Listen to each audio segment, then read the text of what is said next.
Many years ago, the brave armies of Greece and Troy were locked in a long, bitter war. The Trojans had captured a beautiful Greek princess named Helen and held her within their fortress city of Troy. It did not seem possible that any man could break into the fortress city of Troy. For days, weeks, months, the Greek soldiers from their camp on a beach near the city assaulted the walls of Troy, but they were always beaten back. Then Ulysses, a great leader of the Greeks, said to his men, "I have a plan. It is dangerous, but if it works, the Trojans themselves will take us through the gates of their city." At the order of Ulysses, the Greek soldiers set to work cutting down huge trees, making the wood into planks. From the towers of Troy, the Trojan soldiers watched a big building grow taller and taller day by day until it was 6 stories high.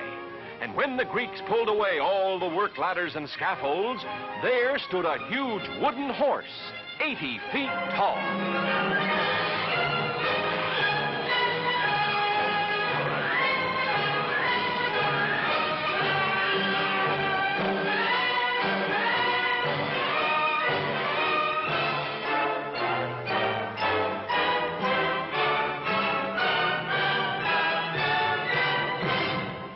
All along the towering walls of Troy, the soldiers and the people gathered to look out across the plain at the great wooden horse. They wondered what it was for, what it meant.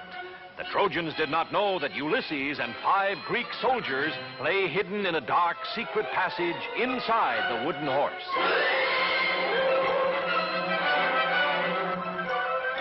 All through the night, fire blazed brightly on the beach.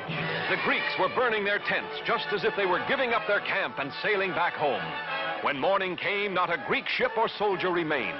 But where they had camped stood the great Trojan horse.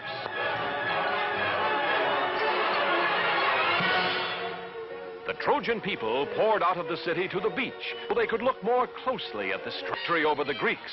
The Princess Cassandra, daughter of the king of the Trojans, warned her people of this Greek gift, but no one would listen. The Trojans decided to pull the great horse inside the walls, into the city of Troy itself.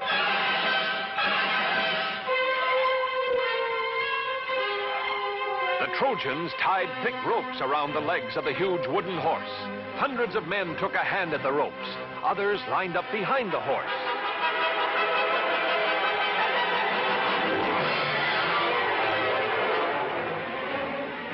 Whooping and hollering, laughing at the Greeks who had never been able to scale the towering walls of Troy, the Trojans tugged and pushed and pulled the huge wooden horse slowly from the beach, over the plains, and through the gates of Troy.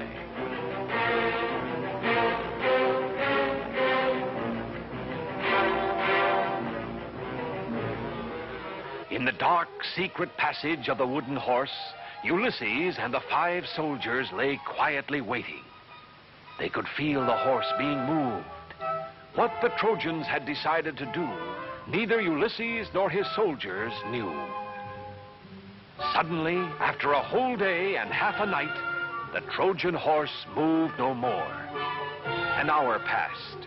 Still the horse did not move. Ulysses gave a signal. The soldiers felt their way silently down the dark, secret passage, following Ulysses. Cautiously, he opened the trapdoor. Just as he hoped, the Trojans had brought the horse inside the walls of Troy. The city was sleeping now, and the walls were unguarded. Ulysses drew his sword. He ordered the soldiers to follow, and he dashed for the main gates of the city.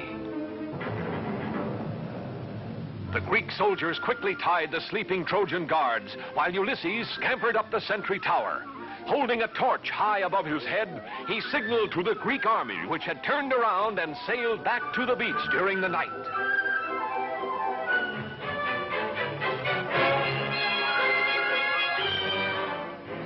And even as Ulysses and his men opened the gates of Troy, the Greek army was marching across the plain.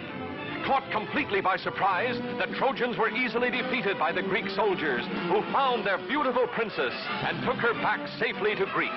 And brave Ulysses was named the greatest of the Greek heroes.